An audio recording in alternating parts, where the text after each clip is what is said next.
Hi Matt, Sadie, and Jack. I'm going to start reading you a few stories every now and then, and I thought I would start with one of my absolute favorites. I used to read this to school children every year on Dr. Seuss Day because it talks about being who you are and being an individual. And this is a book that I gave to Matt for his birthday. You can see that it's a little weather worn. My copy is kind of worn out and some of it's gone because I love it so much, and that's the great thing about books. They show their love by being well worn. So with that, I'm going to ask Grandpa to zoom in a little more, and then I'm going to start the story. The Big Orange Splot.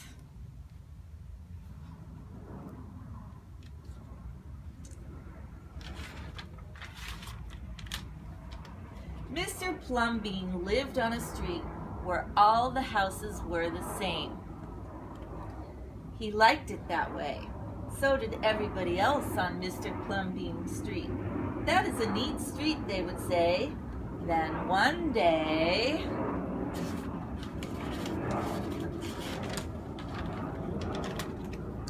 a seagull flew over Mr. Plumbean's house.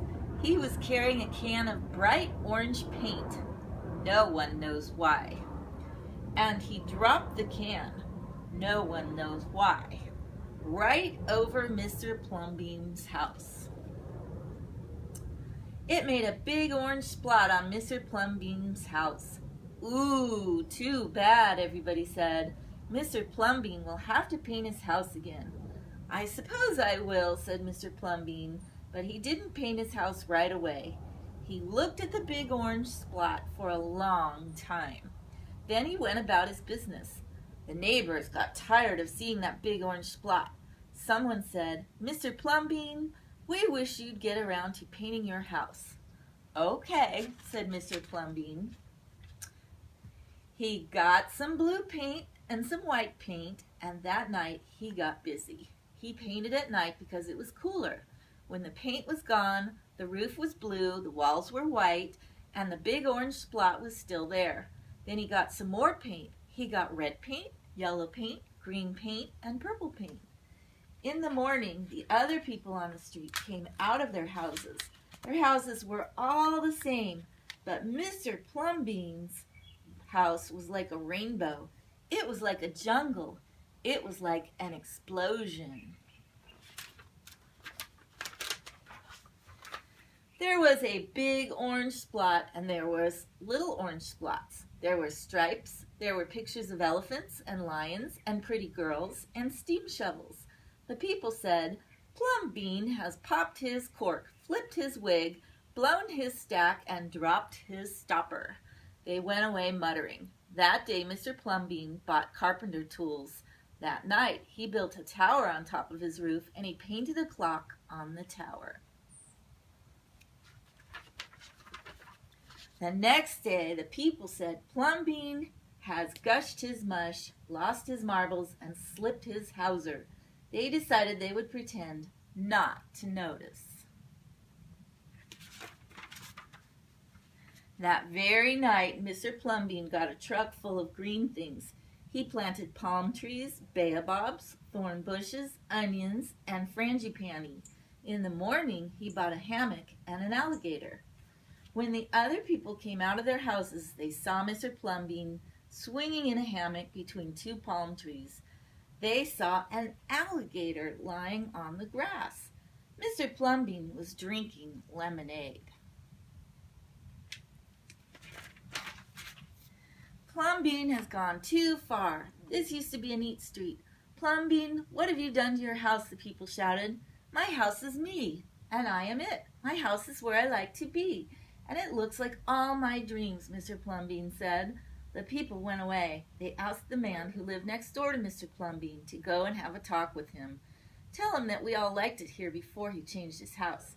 Tell him that his house has to be the same as ours, so we can have a neat street. The man went to see Plumbean that evening. They sat under the palm trees drinking lemonade and talking all night long. Early the next morning, the man went out to get lumber and rope and nails and paint.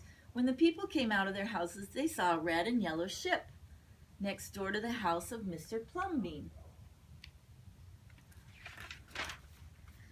"What have you done to your house?" they shouted at the man.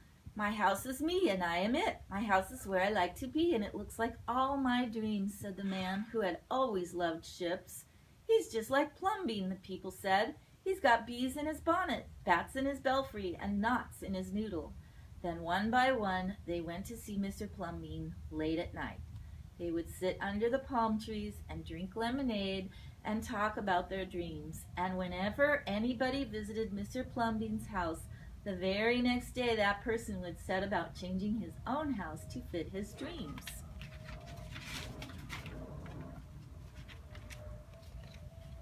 Here's one neighbor who dreamed about being in a hot air balloon and searching the world, and another neighbor who wanted to live in a castle.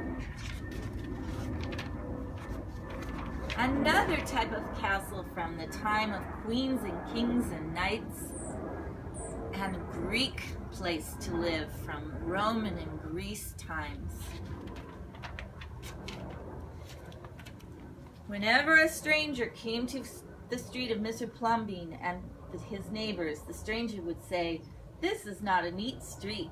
Then all the people would say, "Our street is us and we are it. Our street is where we like to be, and it looks like all our dreams." The end. But I wanted to share this story because it's one of my favorites about being who we are and loving who we are and the things that we like. I like giraffes. I like plants. I love my grandchildren. And I hope you enjoyed this story. Bye. Love you. Mwah.